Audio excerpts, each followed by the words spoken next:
broadcasting live from an undisclosed location. This is the TCMMA podcast with your host, Chris Cross. Whoa!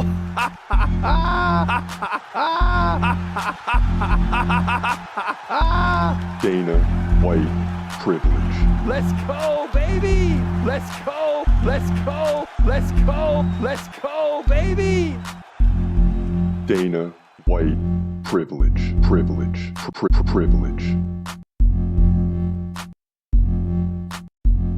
What's happening? It's your boy Chris Cross checking in. This is a TCMMA podcast, and it's going down. We got another week with a middleweight main event. You thought last week that was it, right? Get the big rush of Dricus du Plessis finishing Adesanya. And it's like, okay, let us breathe a little bit in this middleweight division. Nope. This middleweight division is at the highest level right now. And with Hamza coming up, it's going to even get better when we get to Hamza Whitaker.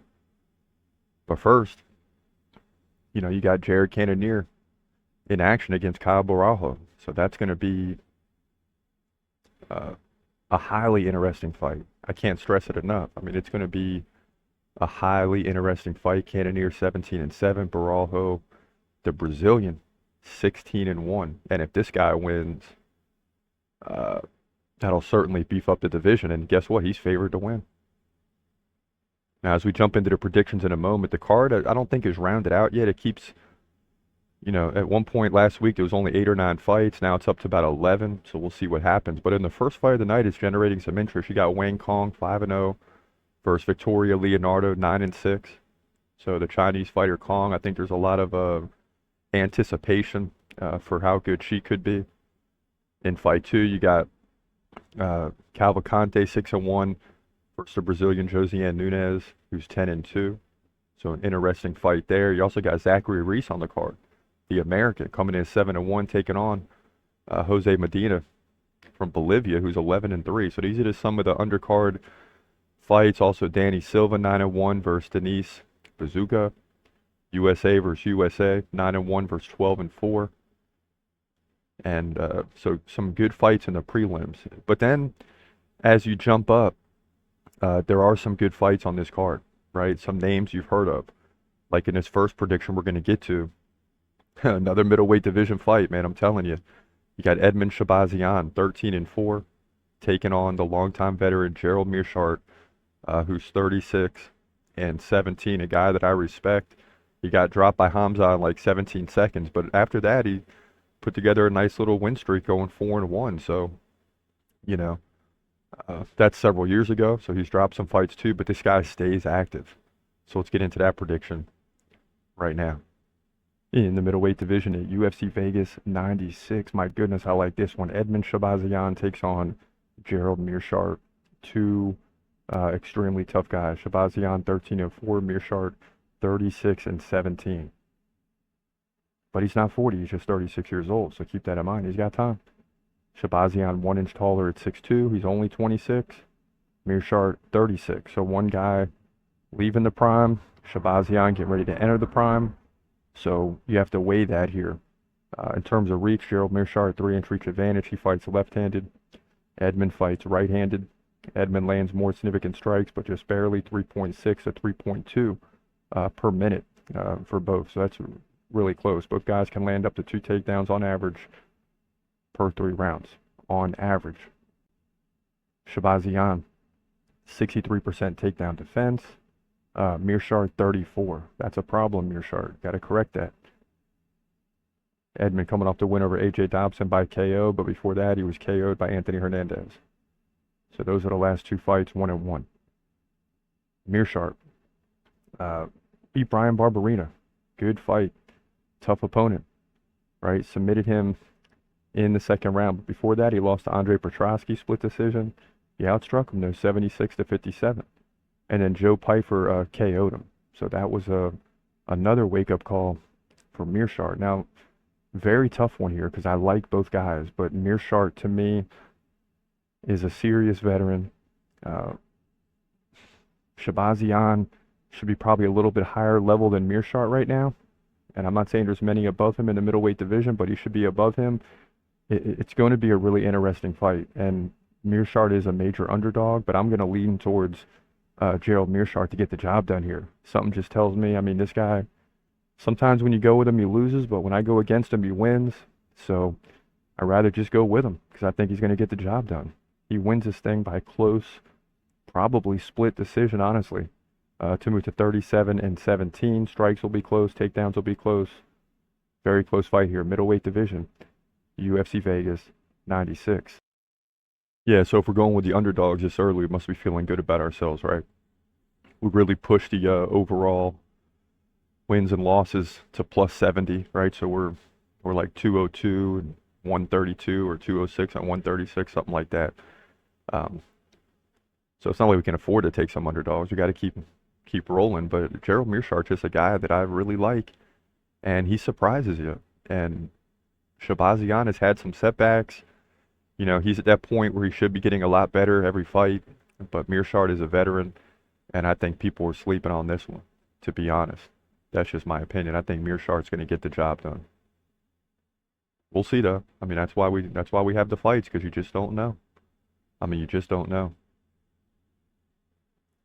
In an earlier fight in the prelims, this is one that interests me. It's a lightweight fight.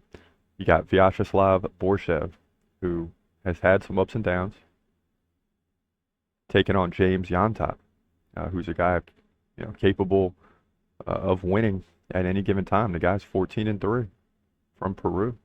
So let's get into this one right now. In the lightweight division at UFC Vegas 96, you got Vyacheslav, aka Slava Borshev, taking on James Yantop. So lightweight division, always a great division to try to make predictions because it's tough. Slava comes in at 7-4, Yantop 14-3. Russia versus Peru. Yantop is 1 inch taller at 6 feet. He's 25. Slava's 32. Yantop 4-inch reach advantage. Both guys stand right-handed. Both guys right around 5 significant strikes per minute. So pretty even there, and they're not trying to get takedowns. It doesn't appear. Now Borshev is slowed down a little bit over the last two. Had a draw against Sadikov. Lost to Chase Hooper. That's a tough one. By submission. Beat Mahasheit by KO. So he still possesses the KO power, but it just depends on the opponent. Yantop will give him the opportunity because he's going to strike. He was submitted by Chris Padilla last time out, and before that beat Malik Lewis at the Contender Series. So, you know, it's no more like Borshev is the new guy. Now he's more of the veteran, and Yantop is like the new guy. And, you know, he came in to the UFC, 14-2. Borshev has been struggling, but he's got experience now. I just got to take Borshev in this one. I think, again, you can't overestimate that he's, had 6, 7, 8 fights now in the UFC, and Yantop is just fighting in his 3rd fight. It's a lightweight division fight.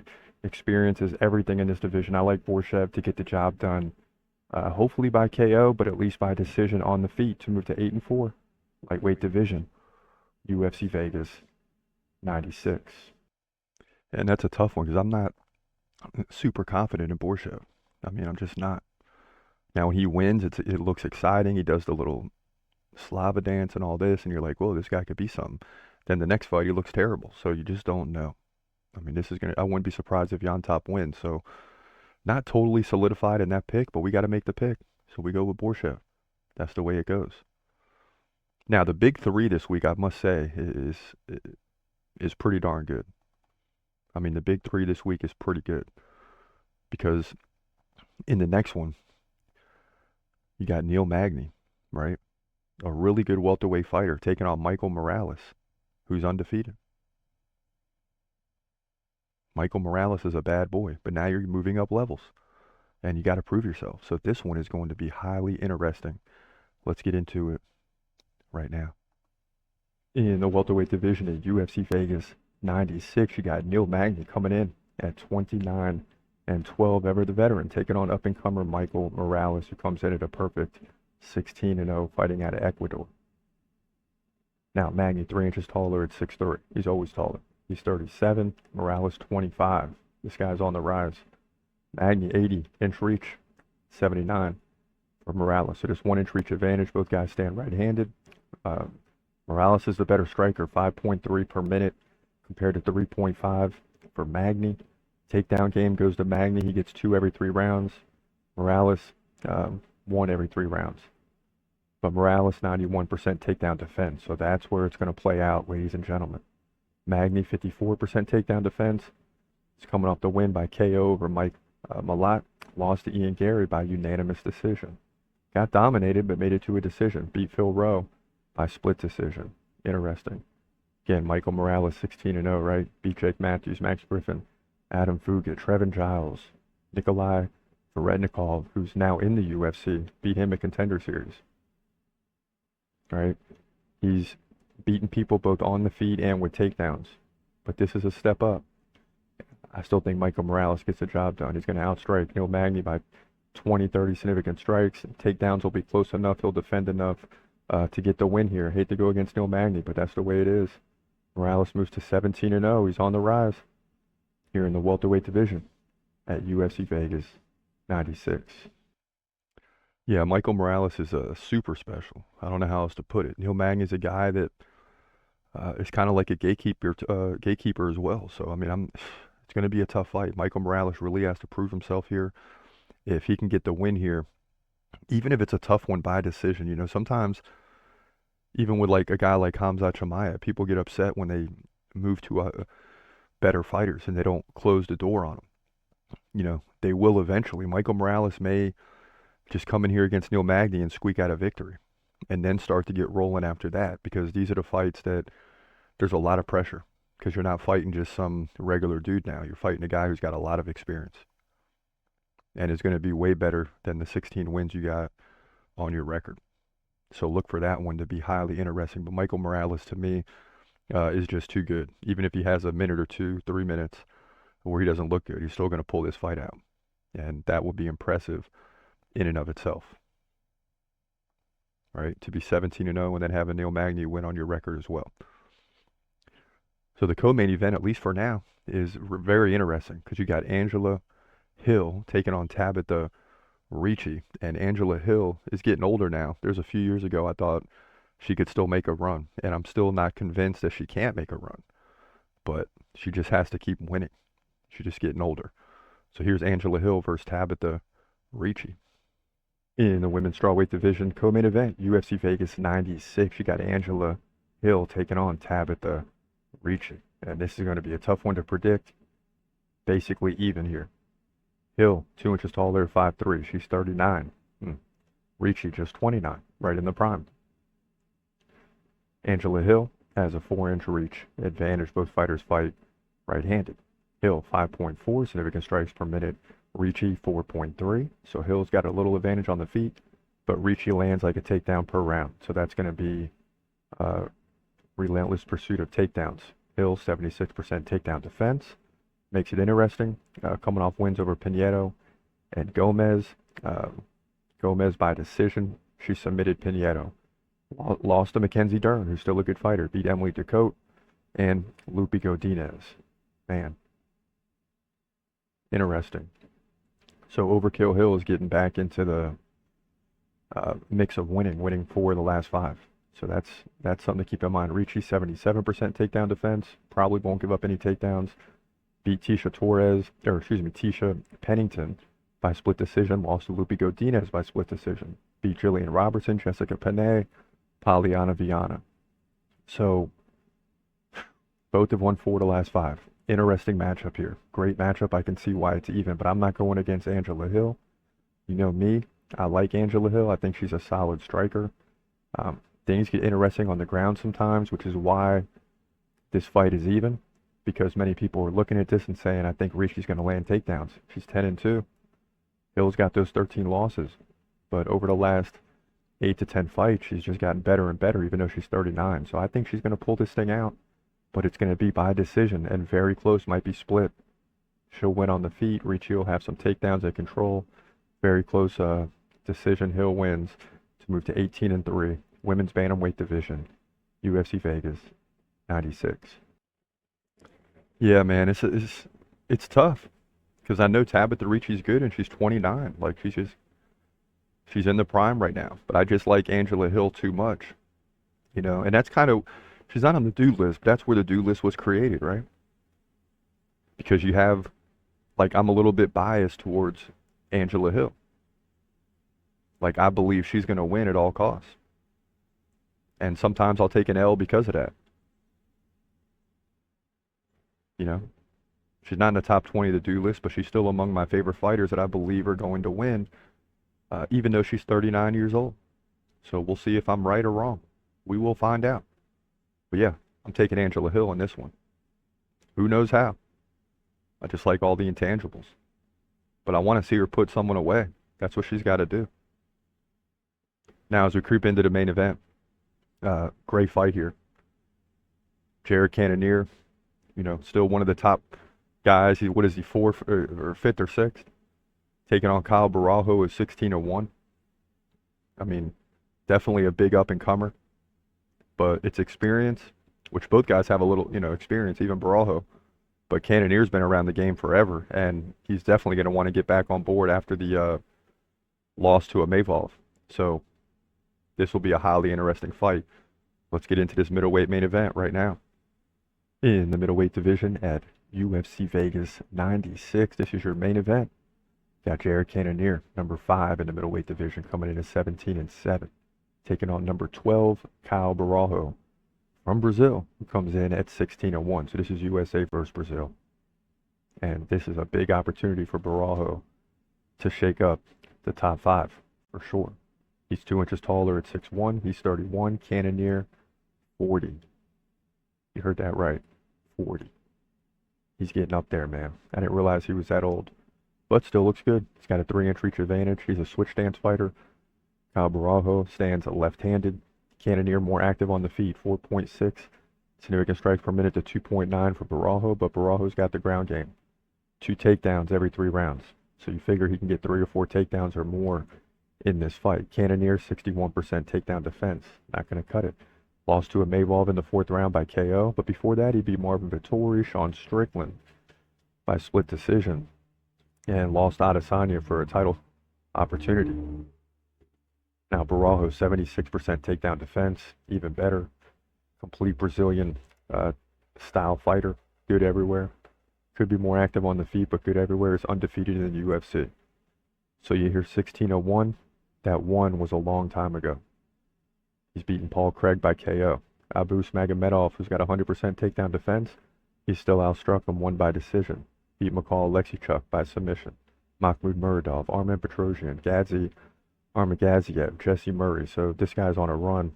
And yeah, this is a big jump up in level. But I think Caio Barralho is ready for it. I think the Brazilian's going to get the job done here and completely shake up the division and add some new life at the top. Then, of course, you got other big fights, a title fight coming up, at which time that will have passed when this fight takes place.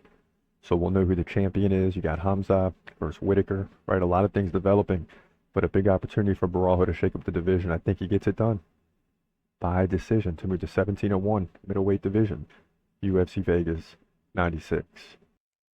Yeah, so if my prediction is correct, we could feasibly have a Mavov and Barralho sitting at 4-5, and that changes the division. You still got Bo Nickel coming. You still got potentially, you got Hamza and Whitaker. So imagine if Hamza wins that fight. Now you got 3 new guys in the top 5. Adesanya's getting older. Dricus Du Plessis in his prime. So Du Plessis, despite the big win last week against Adesanya, still has to deal with Sean Strickland. And then you got a host of characters coming up. So this is not a division that's going to be cleared out anytime because it's in the process of turning over. Unfortunately for guys like Adesanya, it's just turning over. It's on a different level now, and there's a lot of newcomers, and it's going to take time for any guy, any champion, to clear out this division, if that's even possible. Because when you beat 1, there's 3 more lined up, ready.